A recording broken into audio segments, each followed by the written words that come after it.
Halo teman-teman bimbingan konseling, balik lagi ke episode 8 BK Komprehensif. Pada kesempatan kali ini saya bakal bahas tentang kode etik konselor internasional dan Indonesia. Yuk kita langsung masuk aja ke materinya. Pertama-tama aku bakal bahas tentang online atau cyber counseling. Nah, istilah ini dikenal pertama kali pada tahun 1982 dengan nama distance counseling. Ada juga istilah lain seperti cyber counseling, online atau internet terapi, e-counseling, internet atau WAN counseling, telecounseling, dan psikoterapi. Arti dari semua itu adalah proses bantuan profesional yang diberikan oleh konselor kepada konselor secara tidak langsung, tetapi melalui media teknologi. Nah, kita masuk ke kode etik konselor internasional.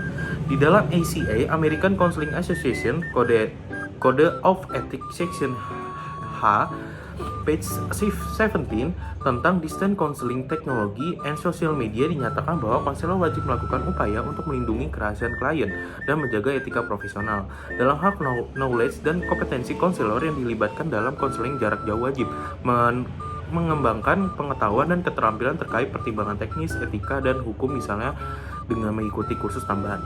Kemudian dalam hal ini, client verification counselor wajib mengambil langkah-langkah untuk melakukan verifikasi identitas klien di awal dan selama proses konseling berlangsung. NBCC National Board of Certificate Counselor mengenai policy regarding the provision of distance professional service juga menyatakan bahwa konselor bersertifikat nasional wajib melakukan hal-hal sebagai berikut.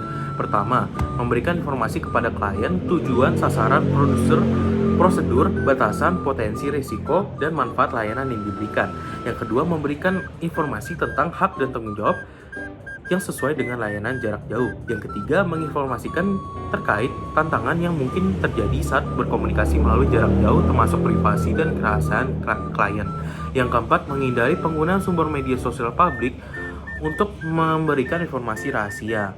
Berikutnya kita akan masuk ke kode etik konselor di Indonesia yang berada di naungan pengurus besar APKIN atau Asosiasi Bimbingan dan Konseling Indonesia.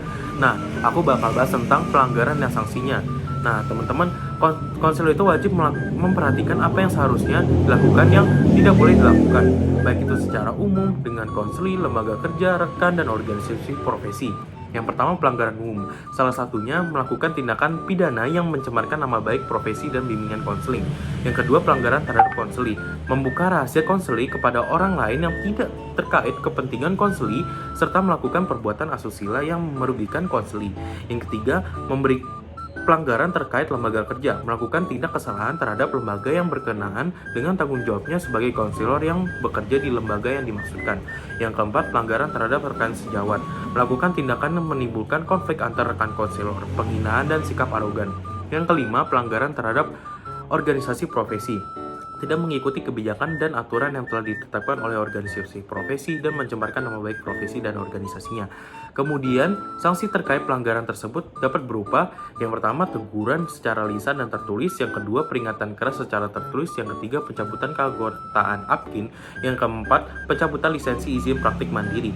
Nah, apabila terkait dengan permasalahan hukum atau kriminal akan diserahkan kepada pihak yang berwenang. Mekanisme penerapan sanksinya akan dilakukan dengan urutan sebagai berikut. Yang pertama, diperoleh pengaduan dan atau adanya informasi terkait pelanggaran dari konseli atau pihak lain. Yang kedua, pengaduan yang disampaikan oleh Dewan Kode Etik untuk diverifikasi. Yang ketiga, konselor yang bersangkutan dipanggil untuk verifikasi. Yang keempat, konselor diberikan kesempatan untuk membela dirinya. Yang kelima, apabila memang ada pelanggaran yang tergolong relatif ringan, maka penyelesaiannya dilakukan oleh Dewan Kode Etik Daerah yang kemudian dikuatkan oleh pengurus besar APKIN. Yang keenam, apabila pelanggaran bersifat mencederai profesi BK, Dewan Kode Etik Daerah akan melimpahkan penyelesaiannya kepada pengurus besar APKIN. Yang terakhir, aku bakal bahas tentang digital counseling apps dan digital guidance apps. Digital counseling apps contohnya Webs, WhatsApp, Twitter, Telegram, Line, Google Meet, dan Zoom.